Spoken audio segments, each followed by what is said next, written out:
अस्सलामुअलैकुम दोस्तों, उम्मीद है आप लोग सब खैरियत से होंगे।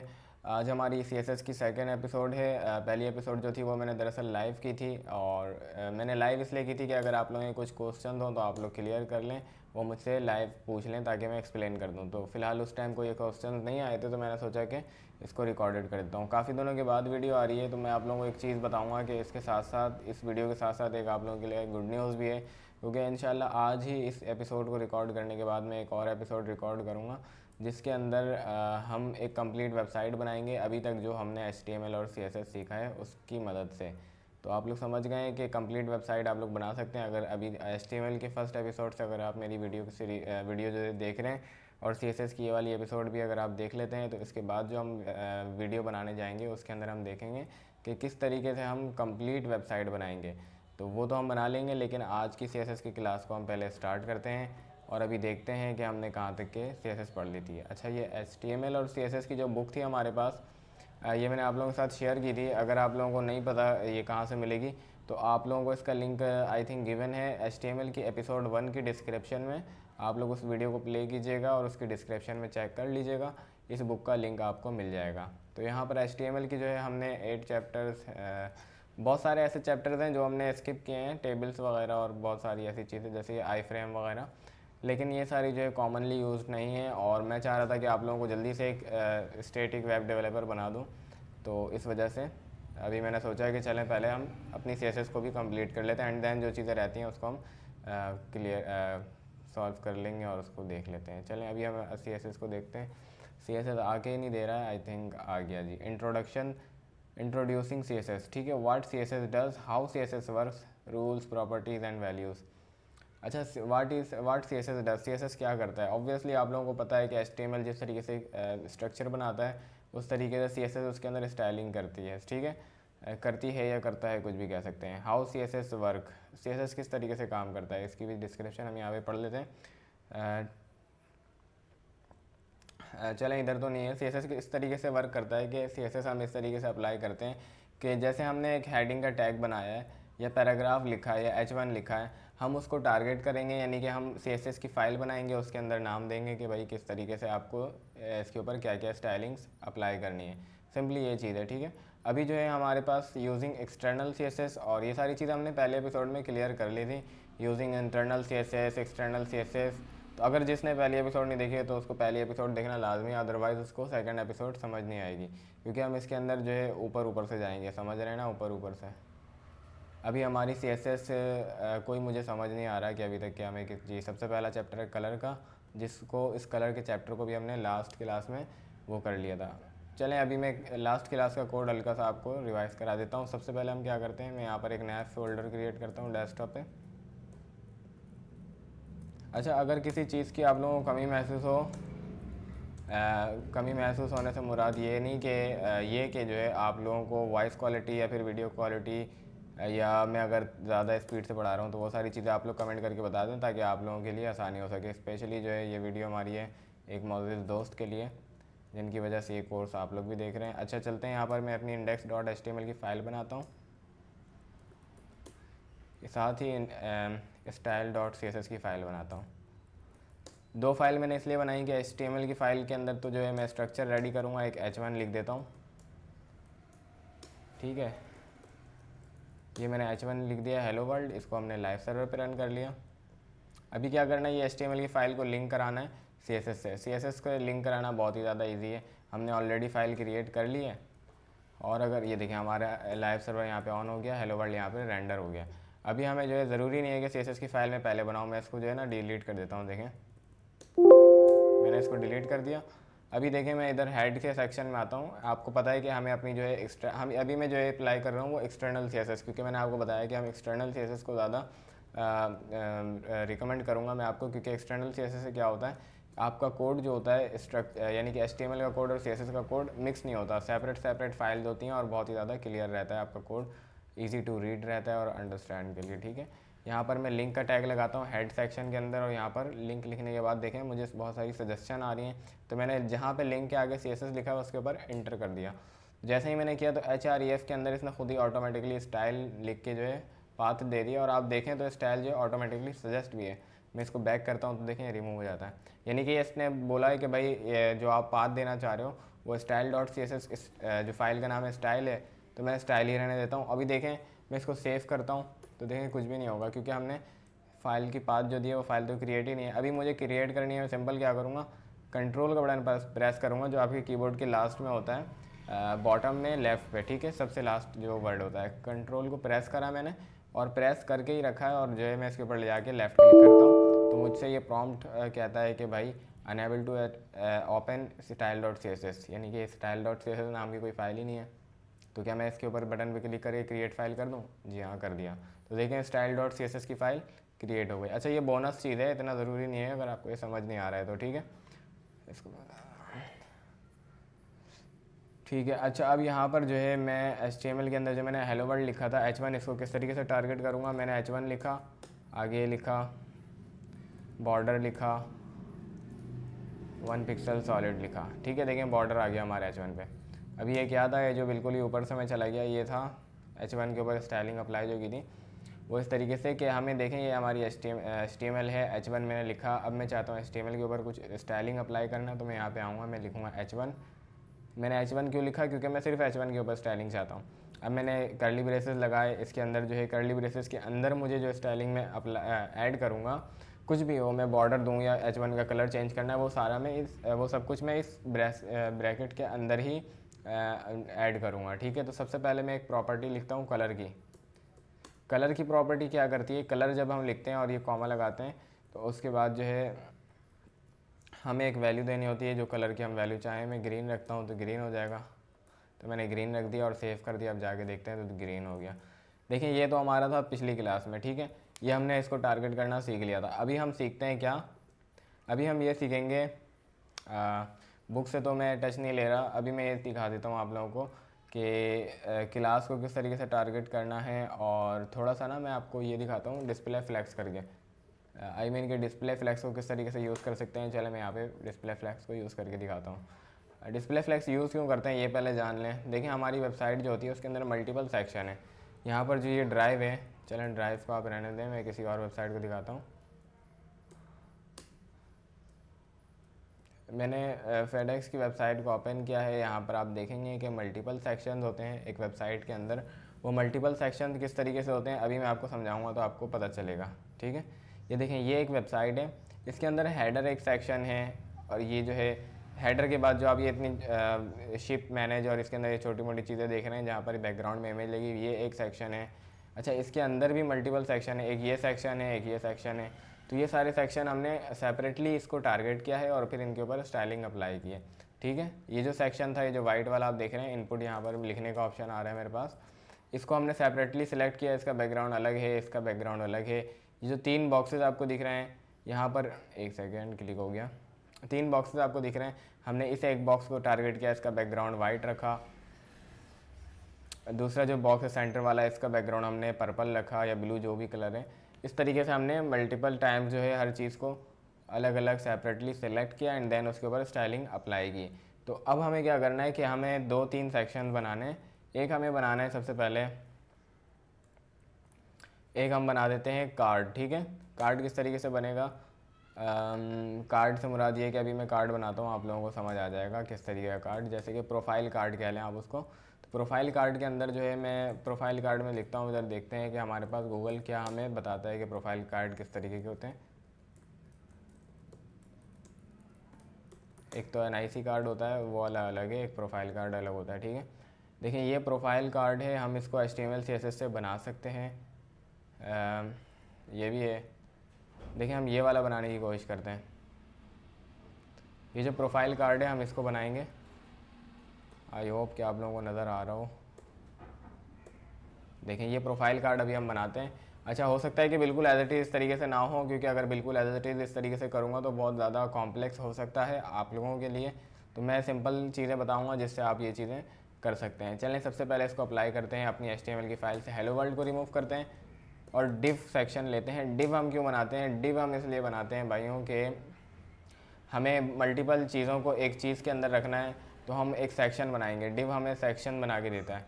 अभी मेरे पास 4 डिव हैं, तो मैं उससे कंप्लीट एक वेबसाइट सेक्शन बना सकता हूँ। एक डिव के अंदर हेडर होगा, एक डिव के अंदर हीरो सेक्शन होगा, यानी कि ये वाला सेक्शन, ये देखें अभी जो हमने देखा, ये सेंटर में जो बड़ी सी इमेज आ रही है उसके ऊपर मल्टीपल चीज़ें, यानी कि एक डिव से हमारा हेडर हो गया, एक डिव से ये हीरो सेक्शन हो गया, एक डिव से ये सेक्शन हो गया, और डायरेक्टली एक डिव से हम बॉटम का फूटर बना देंगे। तो 3 डिव बना के हम कंप्लीट वेबसाइट का जो है स्ट्रक्चर रेडी कर सकते हैं। तो अभी हम क्या करेंगे, सिर्फ यहाँ पर एक ही डिव बना रहे हैं, ठीक है, सिंपल एक डिव बना रहे हैं। अब एक डिव को बनाएंगे क्यों, क्योंकि हमारे पास मल्टीपल सेक्शंस नहीं है, हमारे पास एक ही स्क्वायर है। इस इमेज के अंदर आप देखें, यहाँ पर हमारे पास एक ही स्क्वायर है, तो इसके अंदर हमारे पास मल्टीपल चीज़ें हैं ही नहीं, तो हमें बहुत सारे डिव्स की ज़रूरत नहीं पड़ेगी। अच्छा, डिव्स को हम यूज़ कर सकते हैं, लेकिन मैं अभी सिंपल रखने के लिए और आपको ईजी टू लर्न के लिए आपकी वजह से इसको सिंपल एक डिव के अंदर बता रहा हूँ। सबसे पहले हमारे पास क्या है, हमारे पास एक कार्ड है जिसका बैकग्राउंड ब्लू है, ठीक है, हम वाइट वाले को नहीं टच कर रहे हैं, हम ब्लू वाले को देख रहे हैं। ब्लू बैकग्राउंड है, तो हमें डिव को जो है सबसे पहले एक क्लास देनी है। इस क्लास को क्या देते हैं, अच्छा क्लास क्यों देते हैं, देखें डिव को टारगेट करना है, हमारे पास इस वेबसाइट के अंदर मल्टीपल डिव्स भी हो सकते थे, तो अगर मल्टीपल डिव्स होते तो हम क्लास यूज़ करते। अभी हमारे पास सिंगल है, तो हम बग़ैर जो है क्लास दिए भी अपना काम चला सकते हैं। यहाँ पर आते हैं, H1 की स्टाइलिंग को मिटाकर, अच्छा इसको भी मैं जूम करता हूँ, देखिए मैंने डिव बनाया, सॉरी डिव लिखा और यहाँ पे कर्ली ब्रेसेस लिख दिए।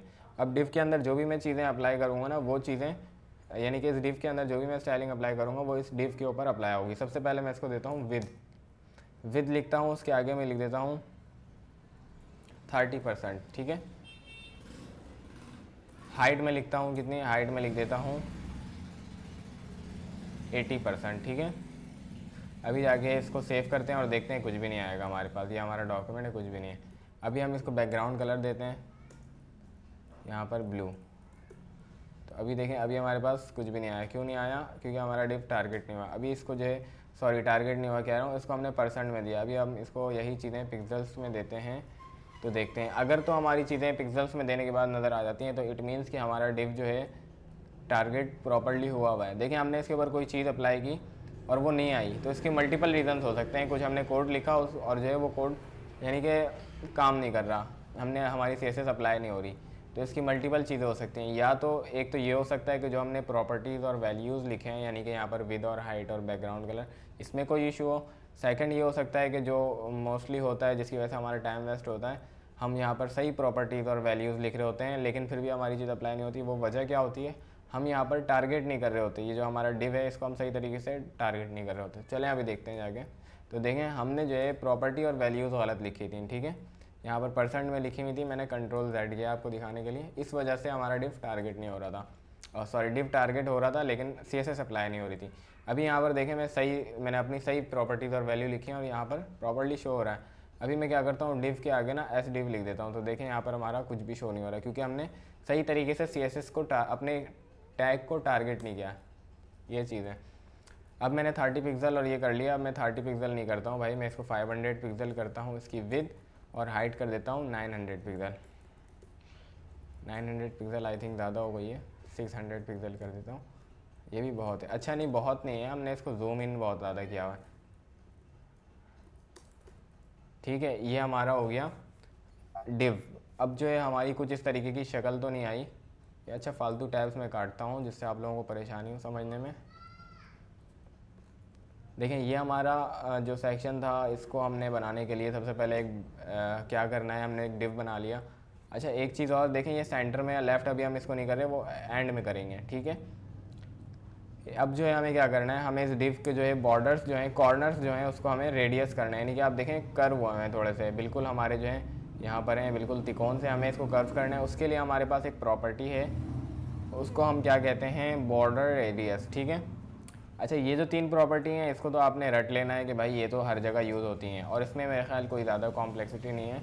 अभी हमें क्या लिखना है, बॉर्डर और डैश लगाना है, RADIUS, ठीक है, ठीक है। अब ये लगा के जो है मैं लिख देता हूँ। अच्छा देखें मैंने बॉर्डर लिखा सिर्फ, तो मेरे और डैश लगाया, तो मेरे पास सजेशन आ रही है, मैं डायरेक्ट एंटर भी कर सकता हूँ।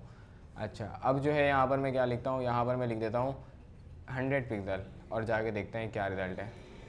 तो देखें हमारा जो बॉर्डर है वो रेडियस हो चुका है, लेकिन बहुत ज़्यादा हो गया, हमें 50 करना है, या फिर इसको एटलीस्ट 60 करना है। 60 में करके देखता हूँ, 60 पिक्सल करके देखता हूँ, तो 60 पिक्सल आई थिंक इनफ है। बल्कि थोड़ा सा और कम कर दें तो बेहतर है, 40 इज़ इनफ। ठीक है, अभी हमें क्या करना है, अभी हम चाहते हैं कि भाई एज इट इज़ यही कलर रखें, तो मैं क्या करता हूँ उसके लिए इस ब्लू के अंदर, इस ब्लू के ऊपर क्लिक ले जाता हूँ, अपना होवर करता हूँ, तो यहाँ पर देखें इसके अंदर से मैं कलर पिक भी कर सकता हूँ और देखें थोड़ा सा मज़ीद बेटर हो गया।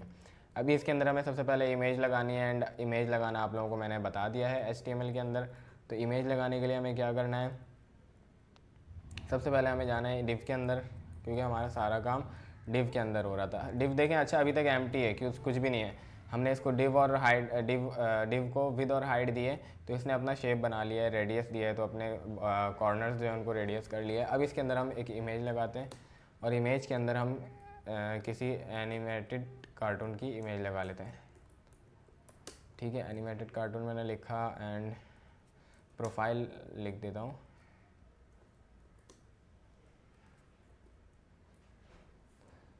तो ये देखें यहाँ पर एक कार्टून मिला है मुझे, मेरा दोस्त, ठीक है, हसनैन। यहाँ पर मैं इसको कॉपी करता हूँ, और अच्छा देखें मैं कॉपी इमेज एड्रेस कर रहा हूँ, राइट क्लिक करके कॉपी इमेज एड्रेस कर रहा हूँ, और जो है यहाँ पर आता हूँ, इमेज का टैग जो मैंने लगाया है सेल्फ क्लोजिंग है ये IMG, देखें ये लिखा, और जो है यहाँ पर मैंने उसका एड्रेस पेस्ट कर दिया। अच्छा एड्रेस काफ़ी ज़्यादा बड़ा है, इसलिए यहाँ पर आगे तक जा रहा है। ठीक है, मैं इसको सेव करता हूँ, और अब देखते हैं कि हमारा जो ये देखें बहुत ज़्यादा जो है इमेज ने बहुत ज़्यादा प्लेस ले ली है। वो इस वजह से क्योंकि हमने इमेज को विद और हाइट डिफ़ाइन नहीं की। अभी हमें क्या करना है, इस इमेज को टारगेट करना है अपनी CSS की फ़ाइल में, और उसको बोलना है कि भाई आप अपनी लिमिट में रहो, यानी कि आप अपनी हद में रहो, आपकी विद जो है वो कितनी होनी चाहिए और कितनी नहीं। इमेज का मैंने टैग लगा, इमेज को मैंने टारगेट करने के लिए IMG लिखा। मैंने अभी यहाँ पर चाहूँ तो मैं कोई इसको क्लास देके उस क्लास को भी टारगेट कर सकता हूँ। मैं डायरेक्टली इमेज लिखता हूँ, और यहाँ पर मैं इसको विद देता हूँ 100 पिक्सल, और सेव करते हैं। तो देखें 100 पिक्सल इसकी विद हो गई है। अभी हम इस इमेज को हाइट नहीं देंगे, इमेज को मैं जो है थोड़ा सा विद इसकी बढ़ा लेता हूँ, 200 पिक्सल कर ली। ठीक है, अब इसको मैं रेडियस देता हूँ।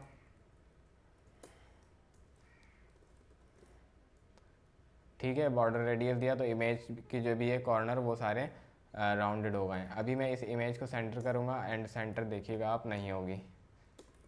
देखिए मैंने सेंटर किया तो ये सेंटर नहीं हुई। इमेज को सेंटर करने के लिए हमें जो है डिस्प्ले फ्लैक्स का यूज़ करना चाहिए, या फिर मार्जिन को भी हम यूज़ कर सकते हैं। अच्छा देखते हैं कि इधर मार्जिन वाला जो है हमारा काम वो अप्लाई होता है, यानी मार्जिन जो है हम अप्लाई करते हैं या नहीं। अच्छा आप लोगों को ये भी बताना है कि बताइए कि मार्जिन में आप लोगों को पढ़ाई है या नहीं पढ़ाई है। ठीक है, देखिए मार्जिन से हमारा काम नहीं बन रहा है, हम इधर जाके, अच्छा ये इसको सेंटर बाद में करूँगा, थोड़ा सा आप लोगों को ऐसा ना कि ज़्यादा कॉम्प्लेक्स लगे। इमेज हमने लगा लिए, देखें भाई। अब इमेज के बाद हमें क्या करना है, इमेज के बाद हमें एक टेक्स्ट लिखना है जिसके अंदर जॉयलिन रिवरियर लिखा हुआ है। ठीक है, तो इसको हम इसका नाम छोड़ के अपनी मर्ज़ी का नाम लिखेंगे इधर। यहाँ पर मैं H2 लिखता हूँ, या मेरी मर्ज़ी है H1 लिख लूँ, यहाँ पर मैं लिखता हूँ।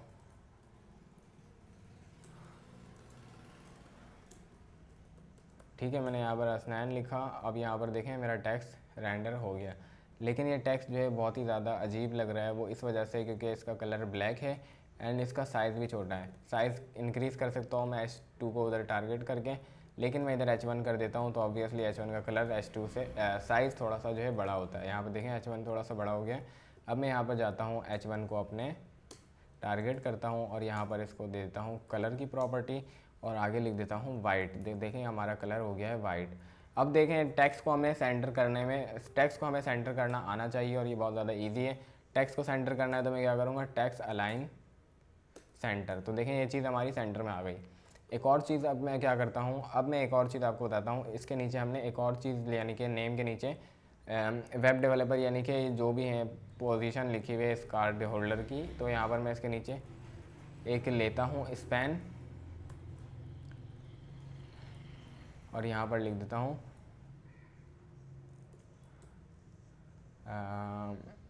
हाँ चलो वेब डेवलपर लिख देता हूँ।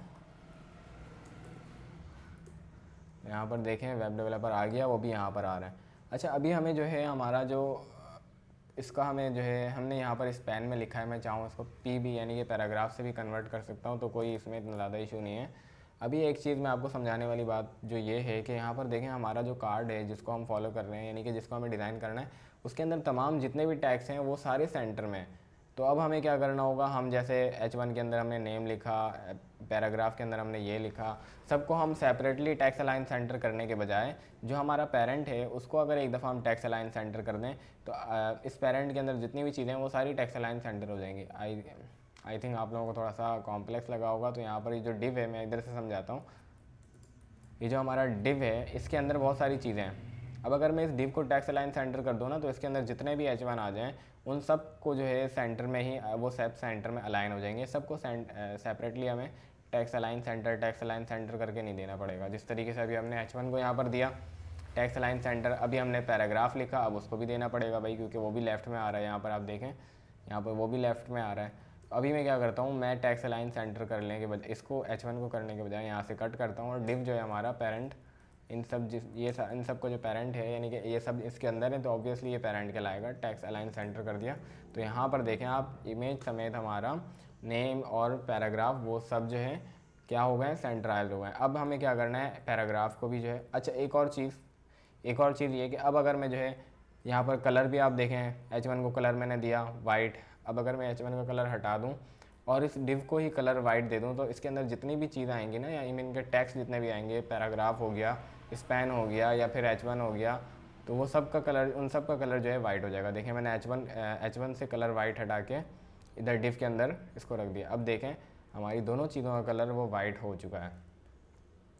सिंपल सी चीज़ थी। अभी इसके अंदर हमें थोड़ी सी डिस्क्रिप्शन लिखनी है एंड देन एक बटन एंटर करना है। यहाँ पर मैं डिस्क्रिप्शन के लिए मज़ीद एक पैराग्राफ लिखता हूँ। अच्छा, पैराग्राफ लिखता हूँ, यहाँ पर मैं लॉरम लिख देता हूँ, तो ऑटोमेटिकली रैंडम टेक्स्ट आ जाता है हमारे पास। यहाँ पर आ गया है। अभी जो है यहाँ पर देखें बहुत ज़्यादा साइडों से टच हो रहा है। अभी इसको भी हम, इसका भी सोल्यूशन है हमारे पास, इसको सेंटर में कर लेंगे, या पहले कर ही लेते हैं आप लोगों के लिए, ऐसा ना कि मुश्किल हो जाए।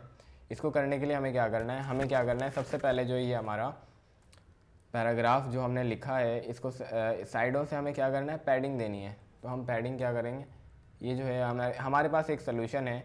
हम जिस तरीके से हमने ये चाहें तो इस पैराग्राफ को क्लास दें, उस क्लास को टारगेट करके पैडिंग दे दें, सॉरी मार्जिन दे दें। अब अगर हम चाहें कि नहीं यार हम इस एक एक करके नहीं देना चाहते, तो हम जाएंगे एज इट सिंपली हम जाएंगे डिव के अंदर, यहाँ पर हम इसको पैडिंग दे देंगे। पैडिंग में मैंने लिखा इसको 20 पिक्सल। अब देखें 20 पिक्सल पैडिंग देने से हमारे पास जो हमारा टेक्स्ट था वो थोड़ा सा उसको पैडिंग मिल गई, साइडों से उसको स्पेस मिल गई। अब जो है हमें क्या करना है, पैडिंग को थोड़ा सा इंक्रीज़ कर लेना है, 25 हो गई है।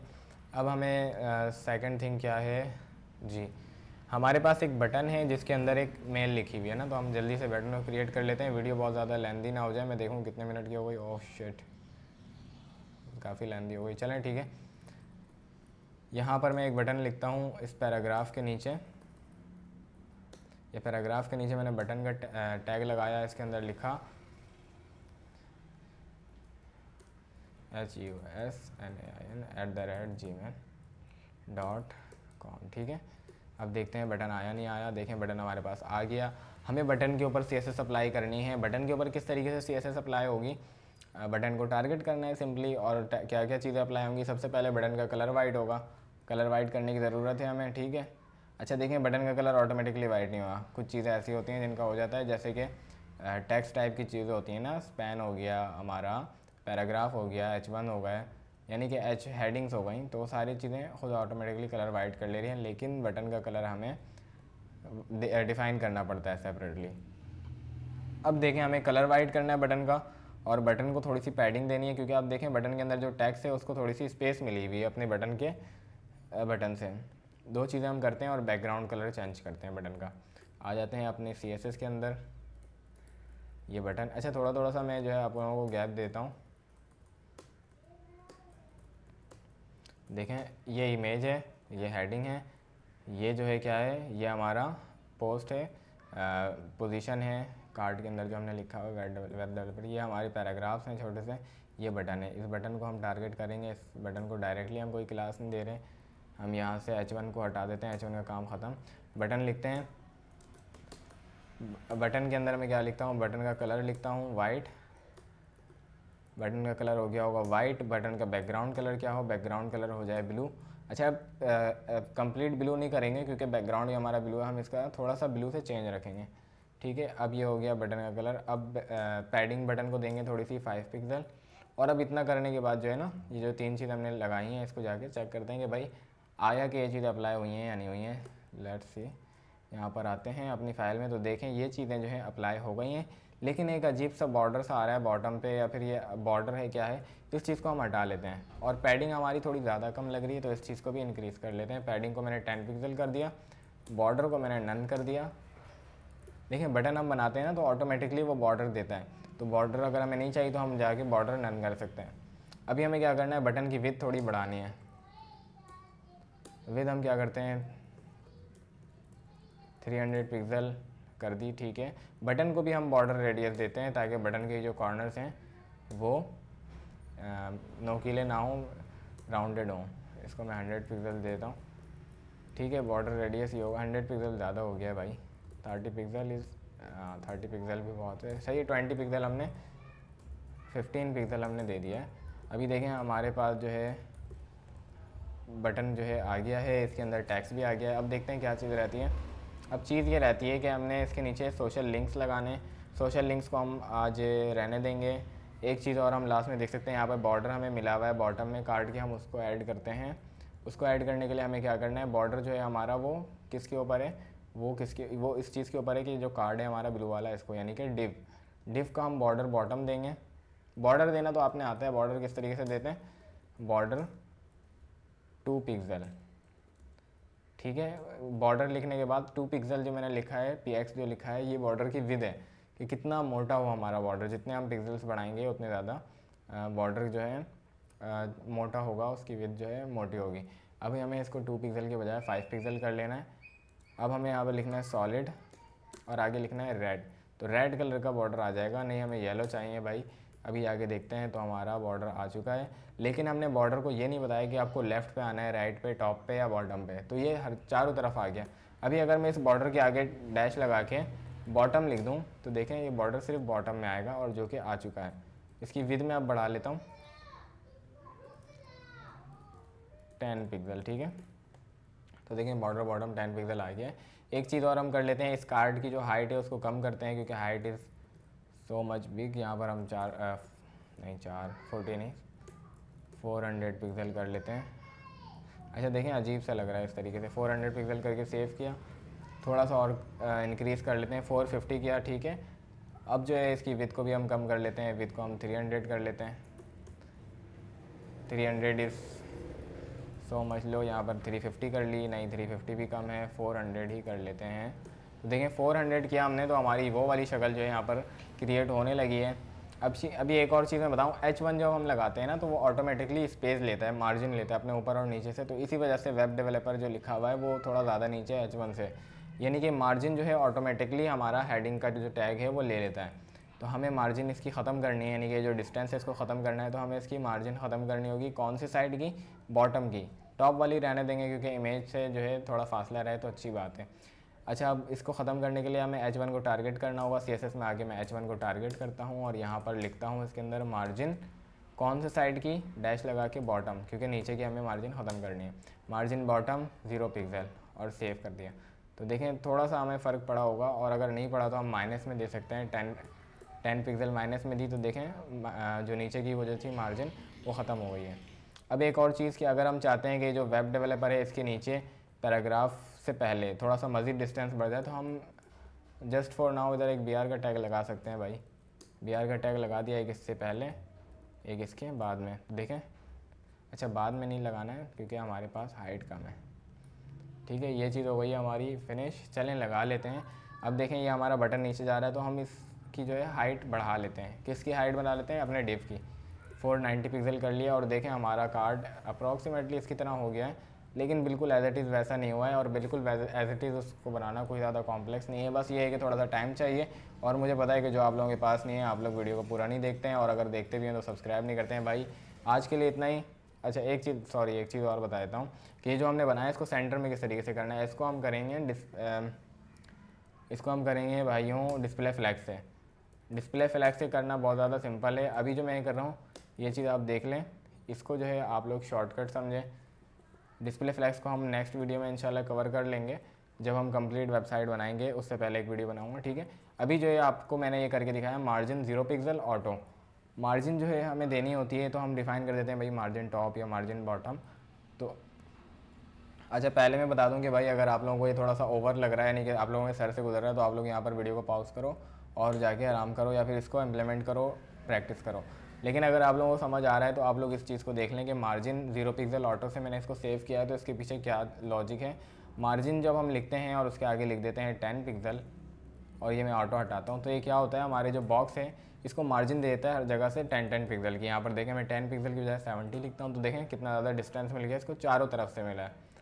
लेकिन अब जब मैं यहाँ पर 0 पिक्सल लिखता हूँ, तो यहाँ पर और इसके आगे जो है 200 पिक्सल लिखता हूँ, तो अब क्या होगा, अभी जो है ये ऊपर और नीचे से छोड़ देगा, यूँ और यूँ से लेगा। जब हम दो वैल्यू लिखते हैं तो पहली वाली वैल्यू कौन सी हो जाती है, टॉप और बॉटम की, और सेकंड वाली वैल्यू कौन सी हो जाती है, लेफ़्ट और राइट की। ठीक है, तो इस वजह से मैंने ऊपर और नीचे यानी कि टॉप और बॉटम को 0 रखा और लेफ़्ट और राइट को ऑटो कर दिया, यानी कि जितना इधर से होगा उतना ही इधर से होगा। तो इस वजह से क्या होगा, ऊपर और नीचे से कोई भी इसको विद मार्जिन नहीं मिलेगी, ऊपर और नीचे नहीं होगा। और जो इस तरफ और इस तरफ को हमने ऑटो किया है, तो जितना इस तरफ से वो मार्जिन ले सकेगा उतना ही इधर से लेगा, यानी कि 50% मार्जिन इधर से, 50% मार्जिन इधर से, ऊपर नीचे नहीं होगा और इधर इधर से सेंटर में हो जाएगा। तो ऑब्वियसली हमारा जो डिव है वो सेंटर में आ जाएगा, इस वजह से ये डिव हमारा सेंटर में आया है। तो अगर समझ नहीं आया तो ठीक है, इसको आप लोग स्किप करें। और ये जो है प्रॉपर तरीका नहीं है, डिस्प्ले फ्लैग्स को हम यूज़ करते हैं और बाज़ जगह हम इसको यूज़ कर भी लेते हैं, नॉट बिग डील। ठीक है, मिलते हैं अगली वीडियो में, जब तक के लिए अल्लाह हाफिज़, अपना ख्याल रखें, चैनल को सब्सक्राइब करें। और एक इंडियन का कमेंट आया था कि भाई आप जो है डिटेल वीडियो बनाएं, तो भाई अगर ये डिटेल सही है तो बताओ, या फिर मज़ीद इन डेप्थ जाना हो तो फिर आप बताएं। ठीक है, अस्सलाम वालेकुम।